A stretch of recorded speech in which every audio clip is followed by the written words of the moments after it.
Hey guys, it's Zenoyashu, and thank you for coming to another video.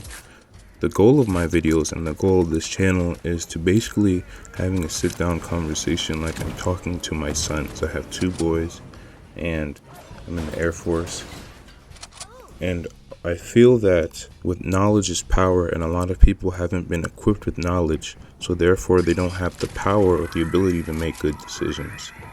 It's similar to how, say you go to school and they don't teach you to do taxes. They're not empowering you to learn the important things of life, so therefore you either have to learn to do it yourself, and you're not given a good hand at life to make the best decisions.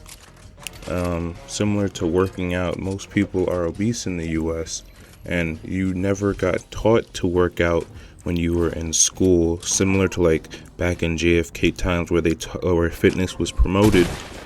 And here in 2025, about to be 2026, a lot of kids aren't set up for success, and even more so in dating and relationships. And dating and relationships is really going to shape and change the course of your life. And I'm speaking to you guys, the audience, as if I'm speaking to my sons, and I'm going to give advice which I think is practical. And so right now I'll discuss the red pill. It has its ups and its downs, but to tell you, to build rapport, I'm a Christian man. I believe Jesus is a God, and that's going to define my beliefs. If that gets you to click off, oh well. But yes, so dating and relationships, men are more so unequipped to handle the dating world.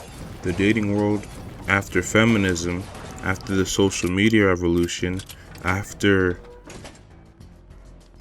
dating apps, it's geared towards women and their enjoyment and fulfillment. And if you're not a wallet to a woman, do you have any worth? If you're not making her life better, what can you really do for her? And that's the narrative. And so men are incentivized to battle and do everything a woman wants, and if they don't, they're socially shamed. So there comes a point in a man's life where he has to rise above the shaming and manipulation. You're going to be called names for not adhering to what you want. If you don't pay for a $600 date the first time, or if you don't pick her up, and so there's something called mutual attraction. And if she's attracted to you, she's willing to invest. People like, oh, you're a man, you shouldn't have to pay. Women are willing to pay for men that they like. They're willing to invest money in a man that they like. You even hear women, they regret putting their finances into a man that they really like. And the same way guys will, hell, I paid all this money and I didn't do anything with her. As a Christian, I don't advocate for sleeping around, but women have their wants and needs, and men have their wants and needs. I'd say in majority, the dating game plays off of men not getting their wants and needs met. And so what I'm trying to get at is that if I was talking to my sons, yes, you have to talk to women, have fun, healthy relationships with women, not sleeping around, but you can have friends, you can talk to them, you can see how they move. However, this simp culture, it's called tricking. What is tricking? It's I'll pay for your lifestyle. Essentially, I'll take you on dates, I'll buy you food, I'll do all these things for you, hoping that this niceness and kindness will be reciprocated. And as we get to the adult world, we recognize that you cannot buy loyalty. You cannot buy friendship. And in the same aspects and regard, you cannot buy a loving, loyal relationship. You can't buy compliance out of someone. So I paid for this $600 date, so I'm entitled to your body. First thing women say is ew. And so you hear a common phrase for women on social media: I won't give you wife treatment until you put a ring on it. But on the other hand, you see men, it's expected that you give husband treatment. You pay with your wallet, you lead with your wallet before you guys are even dating, before you guys are in a relationship, before commitment. So men are expected to pay and invest in this relationship that possibly may go well or may not go well. And women say, I won't cook for you, I won't clean for you unless I'm a wife, so I shouldn't pay for anything if I'm not a husband. If it was logical, if we're going tit for tat, that makes sense. And so yeah, the culture teaches if you just nice to her, you're a good man, good intentions, that she will reciprocate that to you. Essentially, you be nice to me and I'll be nice to you. And we see that that's not the case. The majority of men's dating experience. So this is where you have to use wisdom. Look at who sleeps around the most. Look at who gets these women pregnant. Look at the smut books they read. What do they fantasize about? What gets them turned on? And so I believe that you can't control anyone else besides yourself. You can't control how other people react and respond, but the only thing you control is yourself. So you do your research the same way that you would do your research on a job. You look at how much the job would pay after you get out of college. You look up the varying life expenses, and will this job be able to cover it? You have to have some foresight and foreknowledge. And you got to dig and do some research to get what you want. And if what you want is a woman, you have to work toward that. No one is guaranteed anything for free. You have to put in work to get what you want. And so what I'm getting at is that look at what women are attracted to. And these books that they read, that they fantasize over men, it's usually tall, strong men with an A-type personality, very strict, rigid, a personality that you can't domineer and walk all over him. Not a soy boy yes man who does yes man golden retriever puppy who does whatever she says, but it's usually a dominant type personality, and then she puts the oyster on him, the clam on him, and then that changes. He's a bad boy and no one can tame him, but he's only good to me. And so now, am I telling you to become a bad boy and start robbing places and doing all that? I'm not. I'm telling you to what can you control. And so I used to listen to AMS. I used to listen to mediocre tutorials, reviews, cheese ads. So do what you can control. You can control going to the gym. You can control your hygiene. You can control how you dress. You can control your hobbies. Be interesting. Actually have things that you enjoy in life. You can control your goals.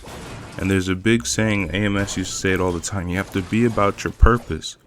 And when you're about your purpose, a woman will come. So you start working on your fitness now. And no, straight fitness alone doesn't guarantee you a woman. Nothing guarantees you a woman. But now when you have your fitness is intact, you've learned a lifelong skill, you develop a certain mindset. Now you essentially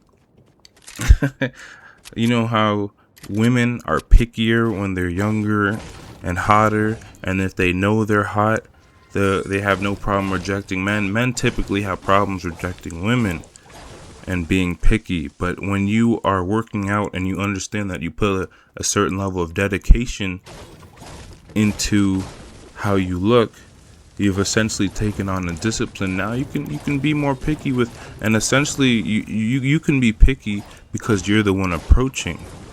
But you can having the confidence to be able to approach and deal with women. And so working out is 100% good for building confidence.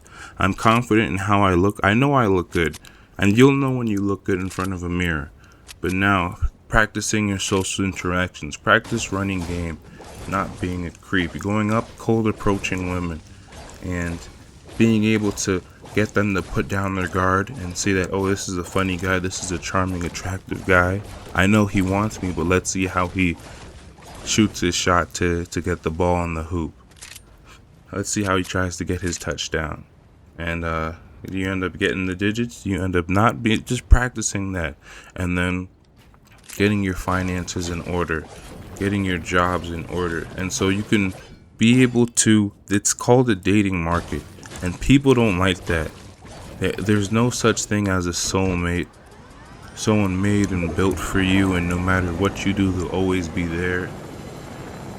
And so, despite her past and whatever, I accepted her for her because I love her. And so there's a lot of men who don't want to participate in the dating market. A lot of men don't like being put on a chopping block and being compared to other men. You're going out, you're dating, you're one of many. And now what's the best things about you? Putting your best foot forward, being handsome, being attractive, being funny, being able to relate with someone and find common ground with the stranger, and then being able to garner their attraction in you. So what can you do to be attracted to them? So like I said, working out, being funny, having your own hobbies, things that you're interested in. And you talk about them, and if she's not interested in them, you talk about them like they're the best thing in the world. And if she likes you, she'll listen, believe it or not. And if she doesn't like you, she'll make it known. And being able to read the room, read body signals, look at the hands, look at the eyes, look at the body posture. Are you comfortable in this conversation? Do you enjoy talking to me? Look at the eye contact.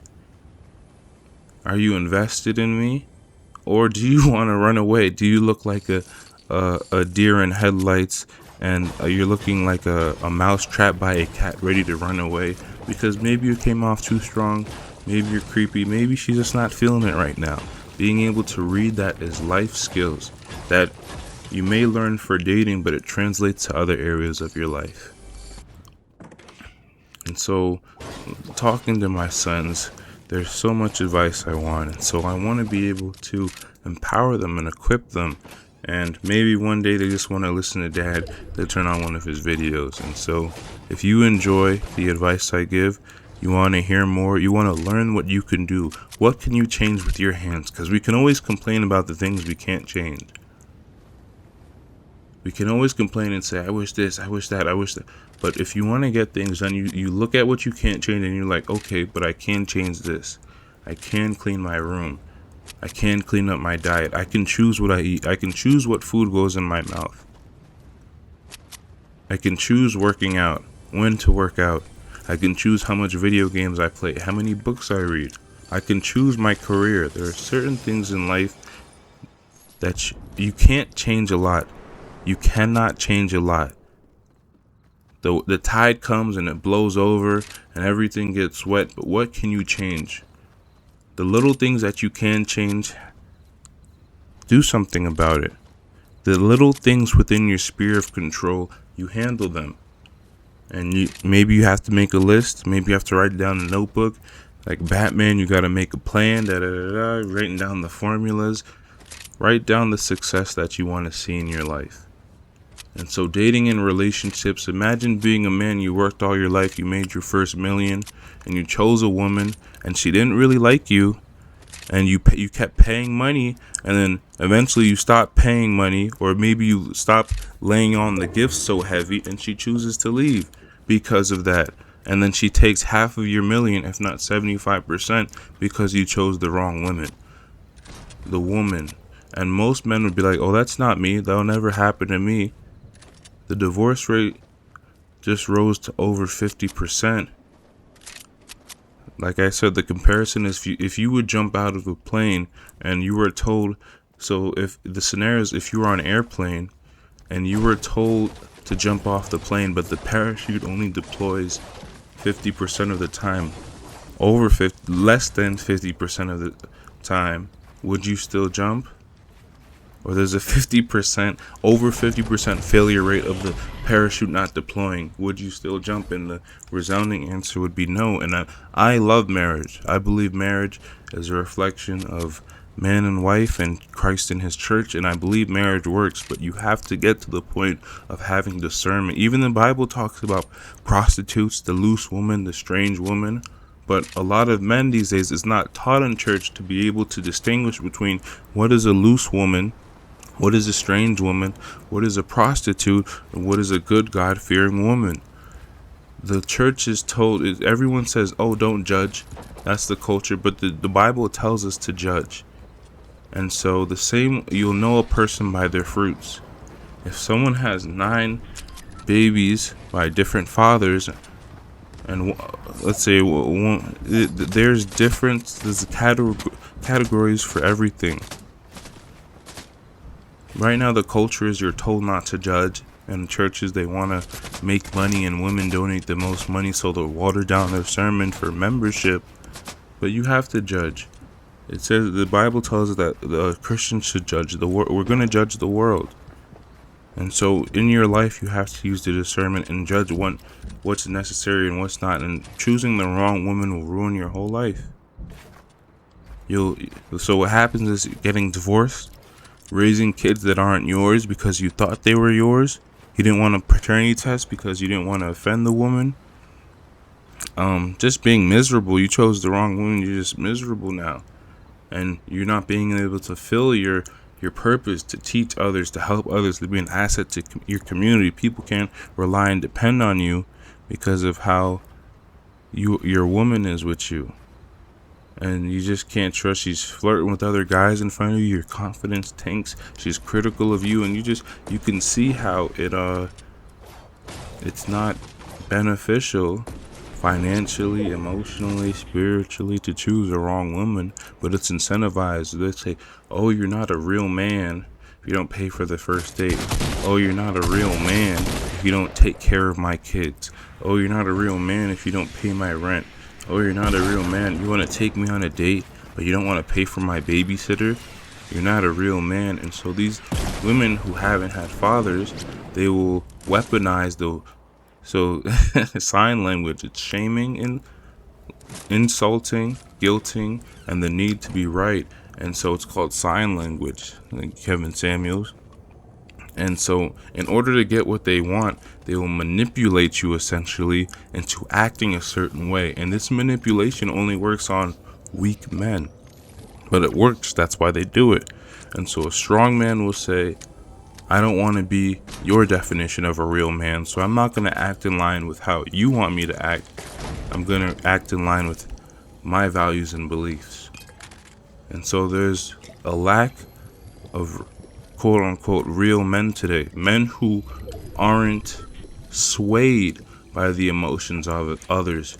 Maybe you feel empathy for them. Maybe you feel for them, but just because I feel for you doesn't mean I have to act in your benefit and favor all the time. I'm not going to compromise on my morals and values to make you feel good. And a lot of men don't put their foot down. A lot of men don't put their feet down. They don't stand 10 toes down. They don't have values and morals that they'll act on. They simply want to sleep with anything. They aren't comfortable being alone. When you're comfortable being alone, you don't want the validation of others and the approval of others. You're acting on your own goal systems, belief systems. You're driven. And so therefore, people won't change your course with a matter of words. And women will test you. If you've heard of a Ish test, she's going to test you to see if you're a quality man. And to be a quality man is backed by his morals, his views, and his backing. And no one will take him off that course. And so being a man of value, being a man of character, being a man who's not easily swayed, being a man of discipline. These are things that should be wanted and should be strived for. And we see today there's less and less of this. And is there a gender war? Men versus women? Yes. We can talk more about that in another video. Thank you for listening. Like, comment, subscribe, all the fun stuff.